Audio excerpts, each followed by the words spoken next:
Good vibes and acts of kindness, everybody. Thanks for joining us here on ESPN Esports. You're watching us live on Twitch, the ESPN app, on Twitter, as well as YouTube. This is Coach's Corner, where we pick the brains of the best leaders and coaches around esports on how they motivate and game plan their players and teams to succeed in their esports of choice. Our very first guest when we started this entire show was Brian Saintt, who was the head coach and GM for the Minnesota Rokkr, and now he returns to the program as the first two-time ever guest. And I couldn't think of a better choice, not just because it's very fun to talk with you, Brian, but because of everything that's going on with Call of Duty League right now. How are you, man? Welcome back. Good, man. I mean, you're making me blush with that intro a little bit. But yeah, doing really well. Good. Glad to hear it. There is a lot to unpack right now. Your tweets have been fire as of late, and I want to get to all of that in a little bit. But the first thing I want to ask is we just got the news that Champs is going to be online in full. And I think a lot of people might have assumed that this would be the case given what's happening with COVID-19 in America, but just give us your thoughts on when did you first hear this, even before it was made public? Were you part of the conversations? I know that there was a little bit of discussion between the league and the teams. How far in did you get with talking with the league about this decision? Just take us through all of it. I mean, they were heavily implying that it was going to be the case, but I mean, the actual calls regarding it were strictly with the owners of the franchises. And they had some internal votes, internal talks, and things of the sort. But yeah, with like talks about how veto processes and stuff like that are going to be, it was getting implied that it was going to be online. And my hopes for it being on LAN weren't too high. I kind of expected it to go this route. What are your reactions to this? I think a lot of people, especially me, and we've seen this sentiment online now that, oh, the season has a giant asterisk, as if it didn't already when the league went online. Now it's undeniable, it's unquestionable that this season, a lot of people are just saying, it's chalk, just look forward to next season. What are your thoughts regarding just this season as a whole, now that the whole entire playoffs will be played online? I mean, yeah, chalked or not, we still want that $2 million. So that's kind of our goal. It's been our goal from the start of the year. There's definitely some improvements that need to be made going into a tournament of this scale online. There's still a lot of server issues regarding stability. Server locations are limited, so you'll have certain teams who are always at an advantage in terms of server locations. So they need to up the scale of location and kind of have a lot more options going into champs in that regard. But yeah, I mean, we have to play with the cards we're dealt right now, and that's all we can really do. We'll talk about the servers in a second. I know that is a big point of contention. And to be fair, Call of Duty League did give an update regarding servers, and we'll dive into that. But I'm just wondering more generally, when you heard this news, in a way, are you happy that it happened with this release? Like if this sort of online situation were to happen in any year of Call of Duty League or Call of Duty competitive, I should say, are you happy that at least it happened with this particular release, given the reviews and how people talk about it? I mean, I want to lean toward yes. However, at the same time, our team had a really good work ethic in the beginning of the year, and I think we were really firing on all cylinders. So having this year play out on LAN, I think would have been really good for us from like really a selfish standpoint. But yeah, I do think if there's any game in the recent years for something like this to happen, it's probably this year with how little the dev support was and everything this year.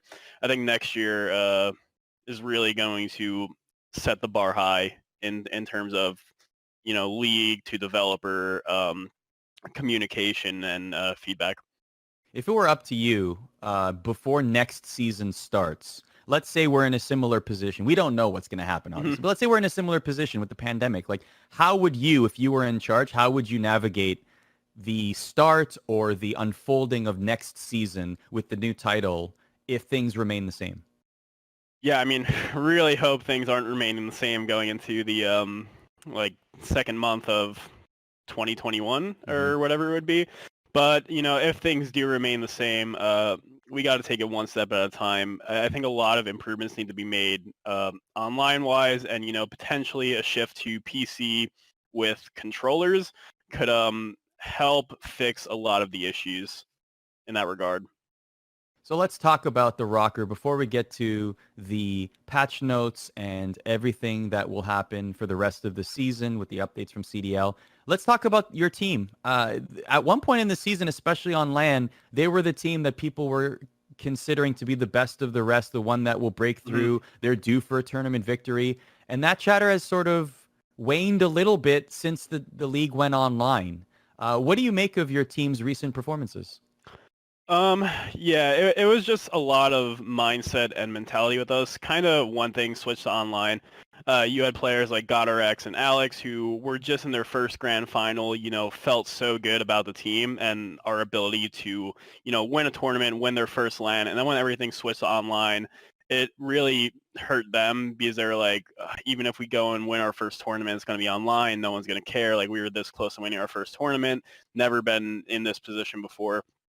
And I think it really hurt their mindsets in particular. And I think everyone on the team too took a big hit to online at first, especially being under the impression that, it's only gonna be like this for a little bit and then we're gonna go back to playing LANs again. But once we kind of came to the realization that this is how things are, this is how things are gonna be, I think we really started, changing the way we look at things. And it was really showing going into our Minnesota event before Alex got hurt. But right now I feel like we're doing better than ever. What is the what is the update on Alex right now? Is he recovered? Yeah, Where is no, he? he's good. He's been playing with us Okay. for 2 weeks now. He just goes to physical therapy once a week. So that was an interesting situation too. I know you gave an update to us and also on the Twitter hmm account, just the idea of how that was discovered mid-tournament in a way. Yeah, it was kind of in the back of our mind for like a day or two leading up because his dip in scrims that week was just really sharp from the week prior when we were just constantly winning, winning, and winning. So when we really took a dive in to see what the issue was, we realized it was definitely regarding him. And after talking to him a little bit, we kind of found out the day before he wasn't doing too well, but he wanted to try sticking it out and playing the match. He warmed up with us that day and said, he was feeling good enough to play, but by the time the match rolled around, it was pretty evident that he was nowhere near his peak. All right, so there are two major things to discuss here revolving Call of Duty League. The first one is the patch that dropped on June 30th. The second one being some of the updates that Call of hmm Duty League has announced regarding servers, etc. So let's talk about the patch. June 30th rolls around. You see the patch notes. It's a pretty major one. In particular, the MP5 is the one that a lot of people focused on. But just your general 20,000-foot view, what really stuck out to you as a coach, even aside from the MP5, about the June 30th patch notes? Um, I felt like it was going to slow the game down quite a bit, which did end up being the case. So looking really good for us right now. Two M4s is pretty much the standard on most maps, with the exception of Cave, where you'll have three and maybe even four at times now. And being able to run two M4s on every single map with GodRx and Assault on our team, has been incredible for us. It's a matter right now of finding out what the best SMG blend is and kind of implementing that into our game. Because I think the teams have still been trying a bunch of different things regarding the SMGs, and we're kind of trying to find out what's working the best at the current state in time. But the two M4s is awesome for us. So regarding the meta or the composition, when you looked at this initially versus now hmm having scrimmed it a lot, is there much of a difference? Like how much of a difference will you see in gameplay? I think it's a pretty big difference in gameplay, actually. The subs aren't as impactful as they were before. SMG players have to make a lot more smarter plays on the map, and they can't really run into as many gunfights. I think you'll see quite a few people running AUGs as their SMGs, which is a bit slower of a gun than the MP5 ever was. So people need to post up a little bit more and, play their life a bit smarter with that gun, opposed to the MP5 where you can get away with just a lot of raw skills, slide cancel, quick gunfights. Um, so yeah, I think after playing it for a few days, it's grown on me a little bit. I wasn't too big of a fan at first, especially with the timing of it happening, this late in the year. But um, it's going really well for us so far, so I can't really complain.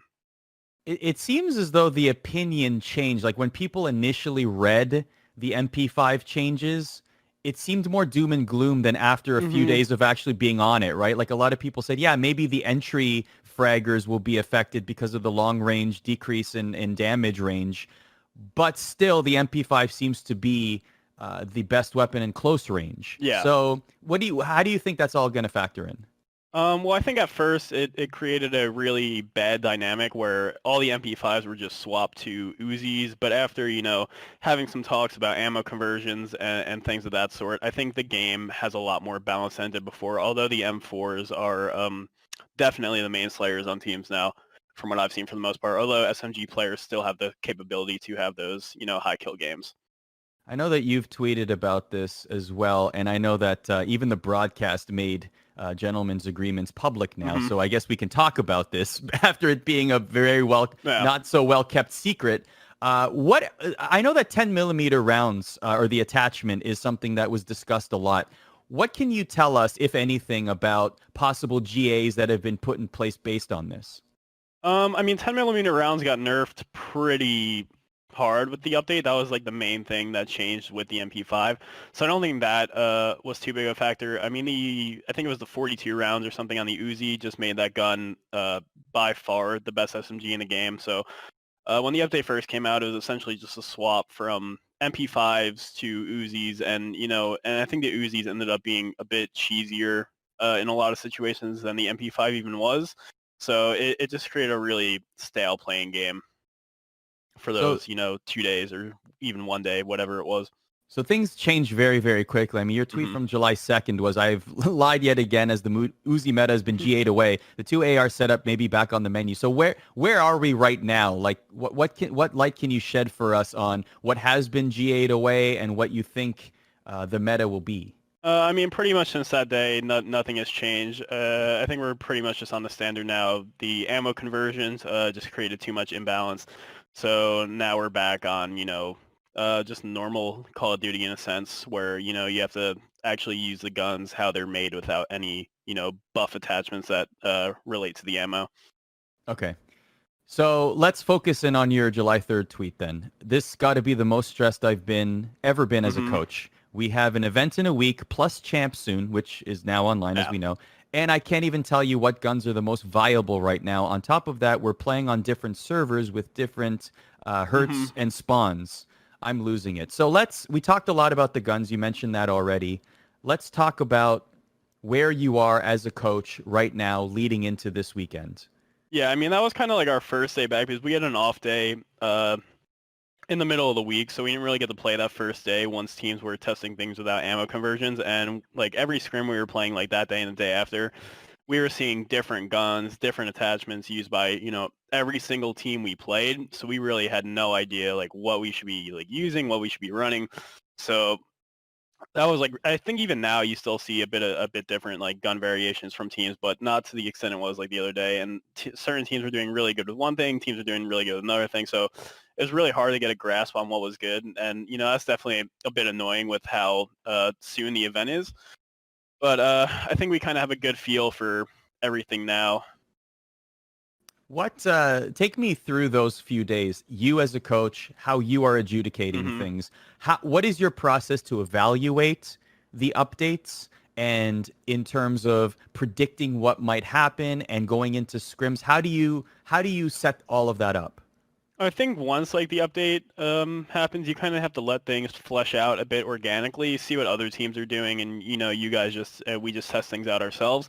And once you kind of see how other players are playing and see what's working for them, you kind of take those things, tweak them to your team, and kind of uh, mold everything to the composition of your team and your play style, which has been what we're doing. And just being able to run the two M4s on every map consistently yield those really good results, and just find SMGs that are SMG players and their play styles and their pacings are comfortable with is kind of our main goal right now. Even before this week, our big focus was communication and in-game communication. So with a big update happening after that, it's good that that's the main thing we're focusing on because it's really translated over to this week. Our communication skills are kind of reaching the best they've ever been, and that was a big issue for us at the events where we weren't performing too well. What was the reaction from your players of all of these changes? Um, a bit of mixed reactions. No one was really too happy at first, but after playing things for a few days and with how good we've been looking for the past day or two, I think everyone's starting to kind of like what we're playing on in terms of the weapon meta, but we have to see how it plays out on 60 hertz still. Right. Question in the chat here. Sponge Girl 716 says, "How did the Rokkr feel going into the New York event? More generally, like just the idea that we might see more ARs Hmm. in different matchups. Do you feel like that plays to the Rokkr's strengths?" Yeah, 100%. God RX's scrim numbers right now are absolutely mental. So yeah, as long as we can keep up that form and he keeps up that personal form, I think it's gonna be really good for us. The game slowed down quite a bit, and even beforehand, our SMGs weren't the fastest in the league compared to other teams. I mean, ASIM's definitely a bit fast, but Alex and Justin were a bit slower compared to some of the other main SMGs. So I think this game slowing down a little bit is really benefiting us. The Rokkr are still fifth in the standings. I mean, the only team Hmm. that has made a drastic increase since going online are the Mutineers, and many people would say they're the team to beat right now, especially online, Yeah, given their 100%. recent results, right? But the Rokkr are still fifth. They're still at 120 CDL points. They're still 30 points above the next place team, the Royal Ravens, who are at 90. So is there any sense, even based on recent results, and the Rokkr may not have performed as well as you had hoped that they Hmm. might, is there any sense of urgency or any concern or anxiety going into the last three tournaments? Yeah, a little bit for sure. I mean, I think we're kind of at a point now where, that top four seed dream where we were sitting comfortably before is kind of out the window with Florida winning back to back. It's almost near impossible for us to break in the top four. We would need to win back to back and then hope one of those teams kind of has like two tournaments where they bomb out a little bit in groups. So we're not even really playing so much for that at this point. We're playing to maintain one of those 5 through 8 seeds and kind of just build up some momentum going into champs. All right, let's talk about the servers and all the spawns, hurts, etc. that comes with Hmm. it. I know there's a lot of conversation to be had here. So to catch everybody up, in case they hadn't seen the blog, Call of Duty League officially announced some changes. When they announced that the league is going online, they made a couple of changes. For example, they said they're going to bolster their technical and officiating staffing teams. They're also going to give a universal camera setup to each player. Have those been received, by the way? Have you guys received those yet? No, I don't think we got the cameras yet. I know we sent them our information Okay. for them last week in terms of shipping and everything. So I would presume they come in like tomorrow or something like that. Yeah, so that apparently these cameras are going to be given to every player on every team. It's going to be set in place for the Subliners home series on July 10th. And the idea there is to allow the officials to have be able to check each competitor's Hmm. console, controller, monitor, etc. The big one here that you have a lot of thoughts on, certainly, is the veto power and in particular the servers. So I Yeah. will read this paragraph and then we'll talk about it. Currently, for each CDL home series, teams are provided a list of 3 servers from a pool of 9 to test and determine which servers they prefer to veto. During the playoffs and championship weekend, we will increase the veto server options to 5 for each match. By adding more options, we have increased the probability of getting the best possible server for both teams. Additionally, with more servers in play for each match, there will also be more fallback options if there's an unexpected issue. Now, the asterisk to all this is depends on where you live, Yeah. right? I Yeah, think that's one the big thousand thing. percent. So what challenges do the Rokkr in particular face with the servers right now? See, I think the best example to use for this is kind of how Florida and their split right now, because if it was like us versus Dallas, we have the 4 people in Minnesota, 1 person in Toronto, kind of the same as Dallas, where they have 1 Toronto, 4 Dallas. So essentially every time we play them, we're going to play on a Chicago server, which is pretty central between both of us for the most part. It's probably about as fair as you're going to get. Yet when you play a team like Florida, you'll have veto options like the options will be Texas, Columbus, Chicago. Those will be like the 3 choices. And their split is like 2 Texas, 1 Chicago, and like 2 people kind of in like the East area, like a Pennsylvania, DC. So we're gonna want to veto Texas since that's the furthest from our team, and it gets like rid of like 2 of their players like being like right on the server essentially. So then that leaves Chicago or Columbus.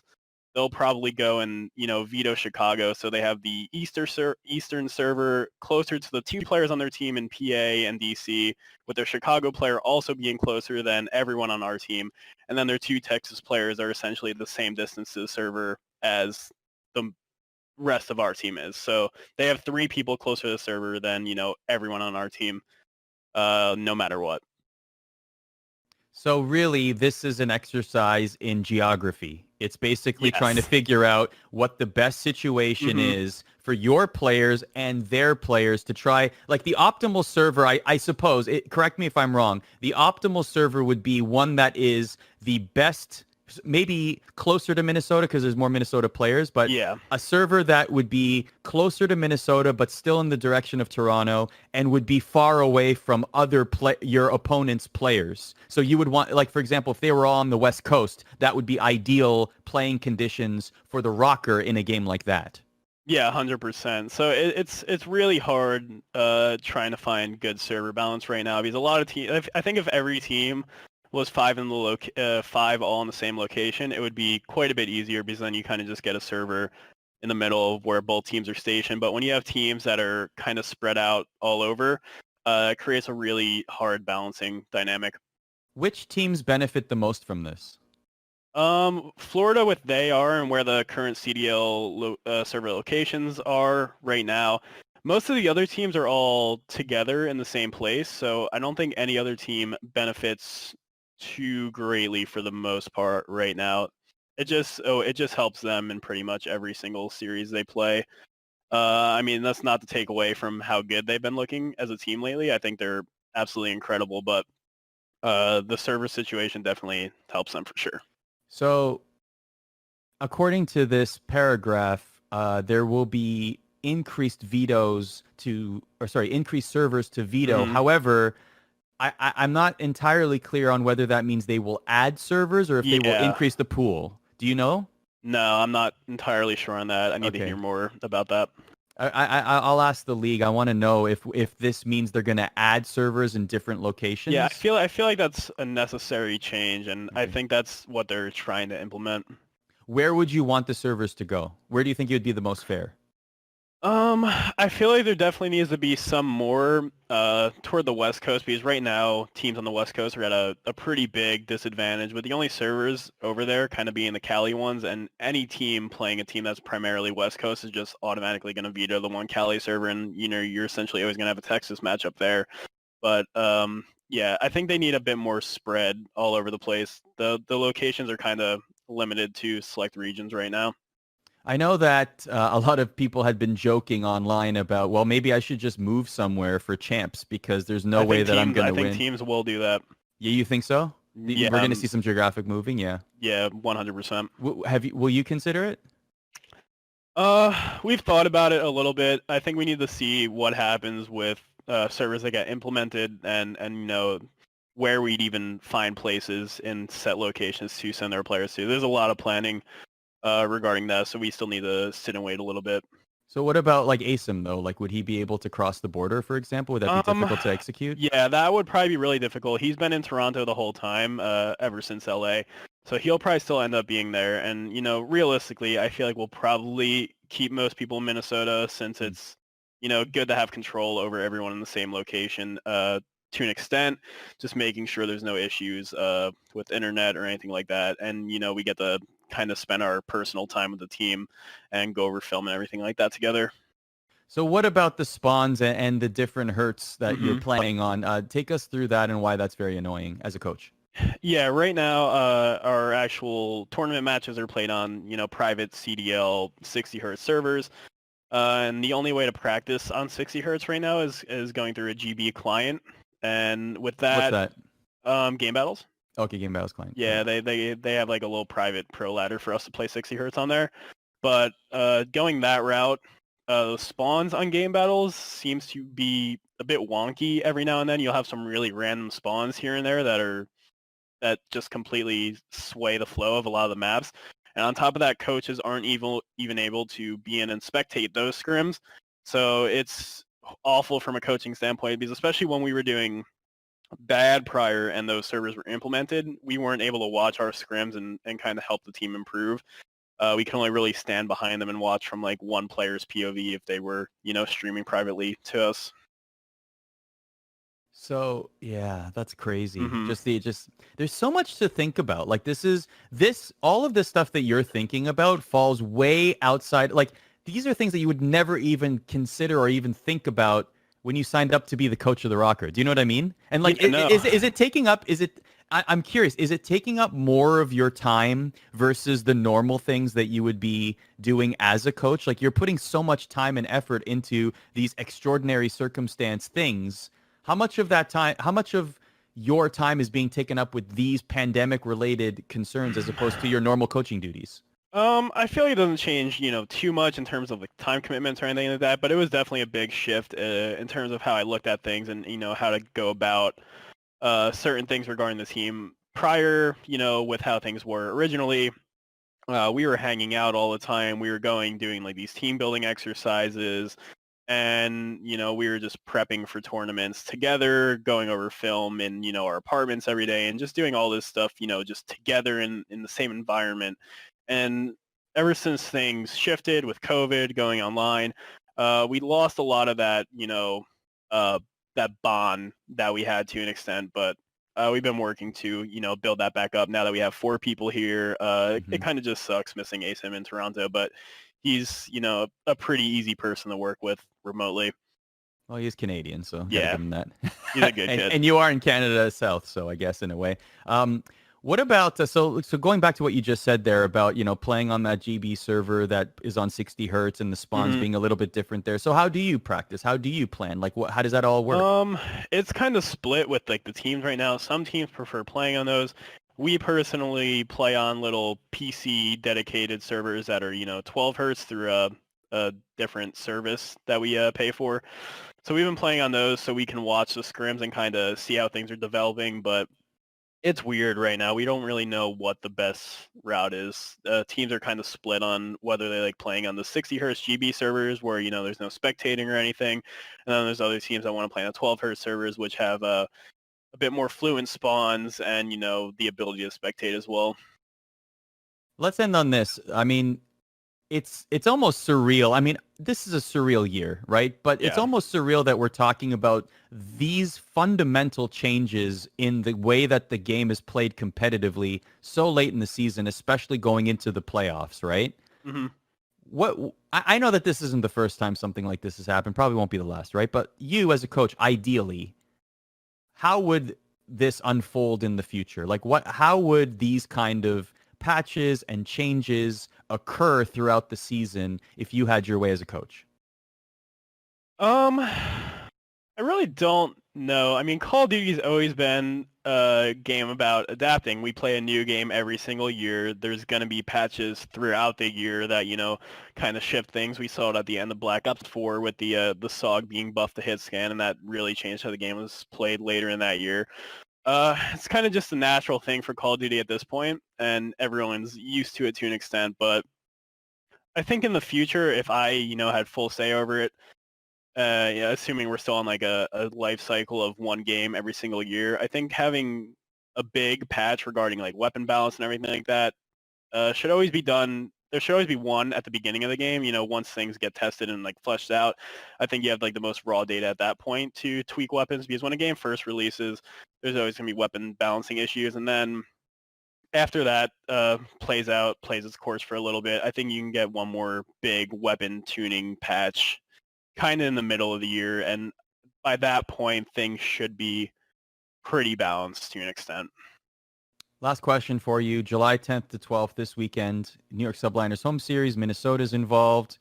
Minnesota's group includes the Subliners, Huntsmen, and Royal Ravens. Pretty big group. Yeah. The Subliners are cruising right now. The Huntsmen are always in the mix in the top teams. The Royal Ravens are right behind you in the standings. So how is the team? How are the team prepared? How has practice been going? Tell us all about it. I think we're honestly feeling the best we ever have. I don't want to, jinx us yet, but I think we can keep up the form that we've had these past couple days and keep growing and improving on what we've been doing in terms of communication, fully fleshing out what the meta is looking like right now, and, just getting in a rhythm. I think we'll come out and have one of our strongest performances of the year.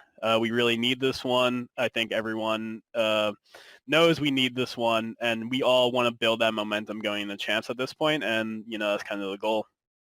Well, the Rokkr are fourth in the standings, and they will be participating in the New York Subliners home series. That's July 10th to 12th this weekend.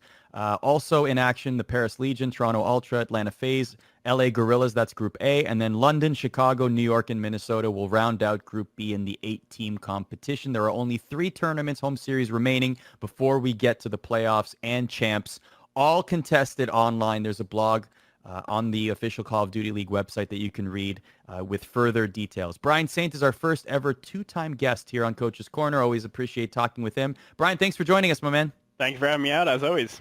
Thank you for watching as well. Coach's Corner every single Monday at 12 noon or 1 o'clock Eastern time, I should say, here on ESPN Esports. And don't forget our weekly Call of Duty League program, Search and Destroy, every Wednesday at 6 p.m. Eastern. Myself and Emily Rand break down all things Call of Duty League, and we'll be previewing the Subliners home series on Wednesday. Good vibes, everybody. Take care.